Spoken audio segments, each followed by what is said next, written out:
Week hero class 2 Eunjang high school की एक ऐसी क्लास जहां हर स्टूडेंट ही गुत्थम गुत्था हो रहा है, मगर फिर भी ये दो ऐसे स्टूडेंट जो शायद ही हमें कभी आपस में भिड़ते नजर आए हों, शायद क्लास 3 में नजर आए अगर क्लास 3 आता है तो। बट हम इतना लंबा इंतजार नहीं करने वाले, क्योंकि आज ही हम जानेंगे क्लास 2 के ये दो इंसेन स्टूडेंट्स आपस में भिड़ जाए तो इनमें से ताकतवर कौन है। जी हाँ, बात हो रही है बाकू वर्सेस स्योंगजाe। आज इनकी फाइट को जानते हैं, क्योंकि आप देख रहे हैं टर्मिनेटर को। वेल, आज तक who strongest in the weak hero का हमने बहुत सारे एपिसोड्स में कुछ ऐसे स्टूडेंट्स को भिड़ते हुए देखा जो एक क्लास में कभी पाए ही नहीं जाते थे। कोई क्लास 1 से था, कोई क्लास 2 से था और कुछ क्लास 3 से भी थे, बताना मत किसी को। लेकिन आज स्योंगजाe वर्सेस बाकू दोनों ही एक ही क्लास में होने के बावजूद भी कभी आपस में नहीं भिड़े। एंड अनफॉर्चुनेटली मैं कोई एलियन नहीं हूँ जो दूसरी टाइमलाइन बना के उसमें घुसड़ के इन दोनों को भिड़वा दूं। बट मैं एलियन नहीं, एक पूकी प्राणी हूँ। जो पूकी प्राणी ये बात साबित कर देगा कि इन दोनों में से ज्यादा स्ट्रॉन्ग कौन है और क्यों है, लेकिन कैसे, इनके फाइटिंग पैटर्न्स को समझ के। हालांकि स्योंगजाe एंड बाकू दोनों ही क्लास 2 में हैं, मगर फिर भी इनका जो लड़ने का तरीका है वो जमीन आसमान का अलग है। एंड इनकी फाइट एक्चुअली सबसे ज्यादा इंटरेस्टिंग रहती क्लास 2 में, क्योंकि एक रेज बेटर है तो एक रेज एंजॉयर है। यानी कि एक जो है उंगल करते हैं एंड आप अब तक समझ गए होंगे कौन, या स्योंगजाe। एंड दूसरे जिनको उंगल कर दी गई तो वो दुनिया पे भारी पड़ जाते हैं, बाकू। सो वेल, ये उंगल करने से लेके उंगल होने तक की फाइट बहुत इंटरेस्टिंग रहती। हालांकि इन दोनों की पर्सनैलिटी में देश बिना का फर्क है, मगर फिर भी एक चीज ऐसी है जो इन दोनों में काफी कॉमन है, एंड वो है इनकी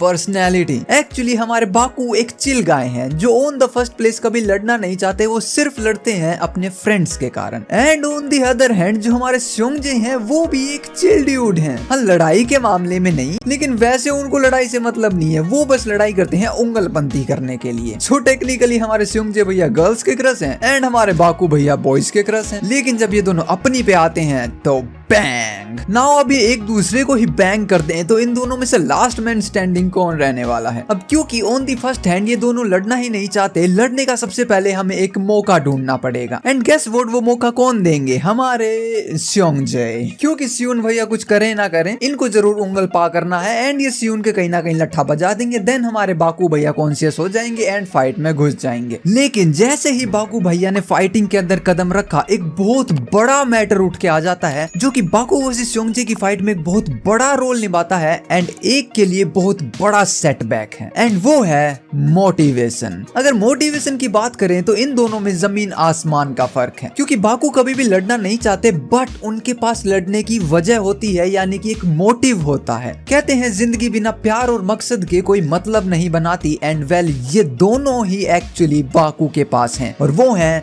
उनके दोस्त। एंड ये बात कंफर्म होती है एक्चुअली बाकू के 15,000 साल पीछे जाने से, यानी उनके बचपन से। हम बहुत अच्छे से जानते हैं कि अगर बेइजिंग को किसी ने लड़ना सिखाया था तो वो बाकू थे। इसका मतलब बाकू एक्चुअली अपने बचपन से ही फाइट करते आए हैं। ना सिर्फ उनके पास फाइटिंग एक्सपीरियंस है, जबकि बचपन से एक मोटिव है, जो मोटिव हर फाइट के साथ स्ट्रॉन्ग होता गया था। एंड इसी चीज की कहीं ना कहीं कमी पड़ने वाली है स्योंगजाe को, क्योंकि लिटरली स्योंगजाe के पास लड़ने का कोई कारण नहीं है, सिर्फ एक चीज को छोड़ के, और वो है उनकी साइकोपंती, यानी कि उंगलपा। रील्स को डूम स्क्रॉल करते करते वो डूम्ड हो चुके हैं। दैट्स व्हाई उनको रियल लाइफ में जाके कुछ मस्ती करनी है, तो वो मस्ती की शुरुआत तो कर देंगे, लेकिन उसको खत्म करने वाले बाकू होंगे। बट स्टिल ये पॉइंट तो इन दोनों की फाइट को स्टार्ट कराने का था। अब ये फाइट जो चलने वाली है, इसमें बहुत सारी चीजें आती हैं, जिसमें से ये फर्स्ट पॉइंट जहां स्योंगजाe के मजे करवाने वाला है, एक्चुअली बाकू के लिए बहुत बड़ा सेटबैक है, और वो है इन दोनों के फाइटिंग स्टाइल का एक अहम हिस्सा,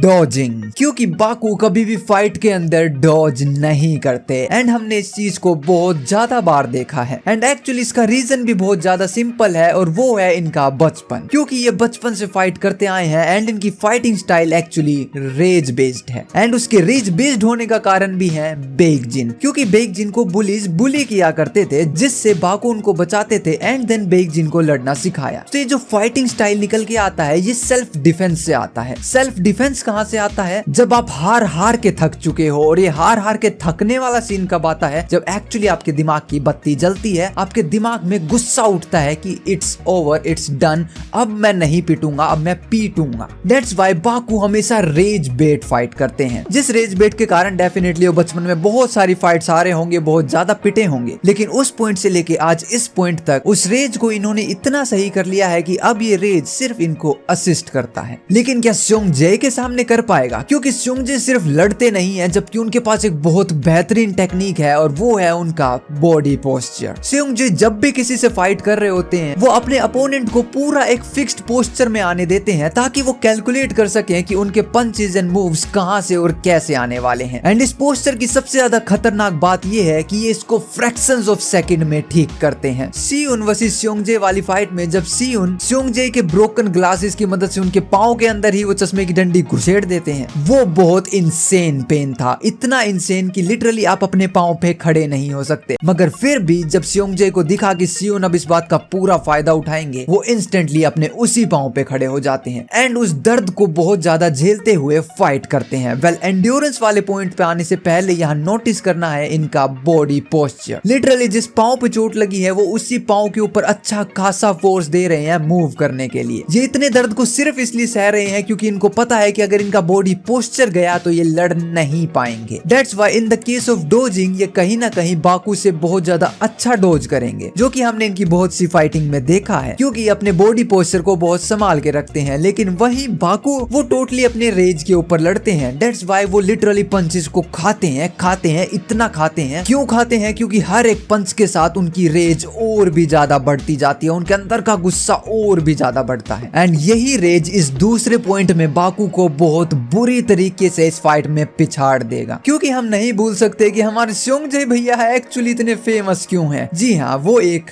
रेज बेटर हैं। ये फाइट है एक rage baiter versus the guy who gets the rage. So ऐसा सिनेरियो हमें ना देखने को मिले, ये टोटली इम्पॉसिबल है कि एक फाइट के दौरान स्योंगजे अपनी बातों की मदद से बाकू को बहुत ज्यादा गुस्सा दिलाएं एंड बाकू वही हरकत करें जो इन्होंने यूनियन गैंग के साथ लड़ते हुए करी थी। ये बस पंचेस को अपने मुंह पे खाते गए, इवन स्टैगर भी नहीं हुए, इनके अंदर इतना गुस्सा था। लेकिन उसी के बाद जब बाकू ने एक धक्के दिया तो यूनियन गैंग मेंबर वहीं पे ततर बतर हो गए थे। सब ये बात ध्यान रखे तो एक्चुअली हमारे स्योंगजे भैया की गुद्दी टूट जानी चाहिए, बट ऐसा होगा नहीं, क्योंकि ये बात स्योंगजे को अच्छे से मालूम है कि अगर बाकू का एक पंच पड़ा तो ये बहुत बड़ी प्रॉब्लम हो सकती है। एंड इसी को बचने के लिए वो एक चीज यूज करेंगे, वो है बैकग्राउंड। हमें ये बात बहुत अच्छे से पता है कि स्योंगजे अपने बैकग्राउंड का असिस्ट लेते हैं, लेकिन वैसे नहीं जैसे सीयुन लेते हैं, कुछ भी उठा के किसी के टैंटरे पे पेल दिया, नहीं, वो एक्चुअली सॉलिड बैकग्राउंड्स का असिस्ट लेते हैं अपने डैमेज को बढ़ाने के लिए। रूफटॉप फाइट में भी उन्होंने गोतक को सीधा रेलिंग पे देके मारा था। इस गेमिंग जोन में भी एक भैया का टैंटरा सीधा डेस्क पे देके मारा था। सो स्योंगजे एक्चुअली बहुत दिमाग से लड़ने वाले हैं एंड वो बस बाकू को गुस्सा दिलाएंगे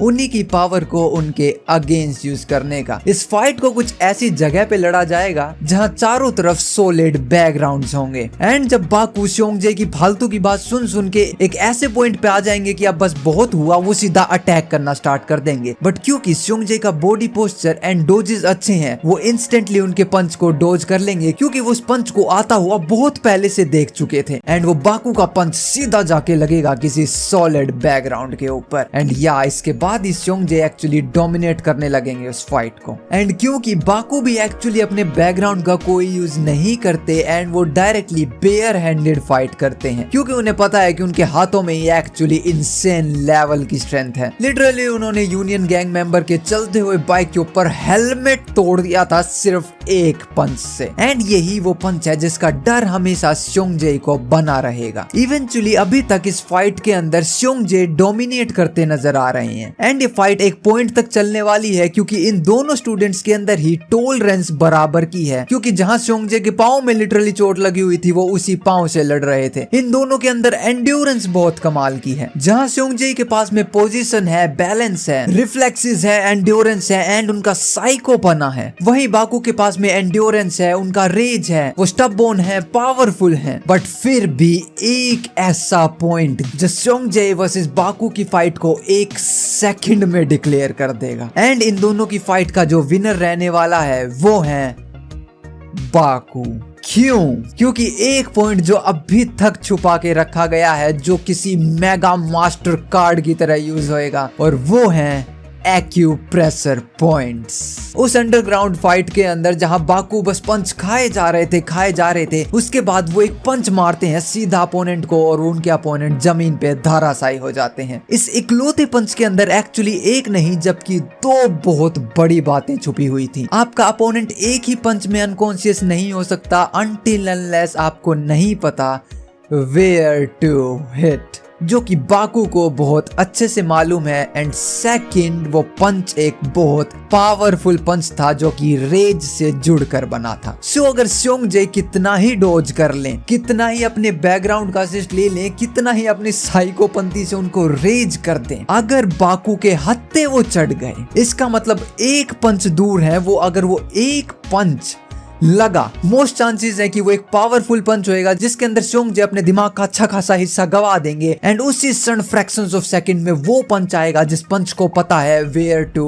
हिट, एंड बूम, वो एक्यूप्रेशर पॉइंट एंड सोंगजे सीधा जमीन पर। आपको क्या लगता है इस फाइट के बारे में कमेंट करके जरूर बताना। बट हाँ, अभी तक देख रहे हो तो सब्सक्राइब कर दो, क्योंकि आप नए हो या तक देख रहे हो, एंटरटेन हो तो एक सब्सक्राइबर मैं भी डिजर्व करता हूँ। आप देख रहे थे पीस आउट।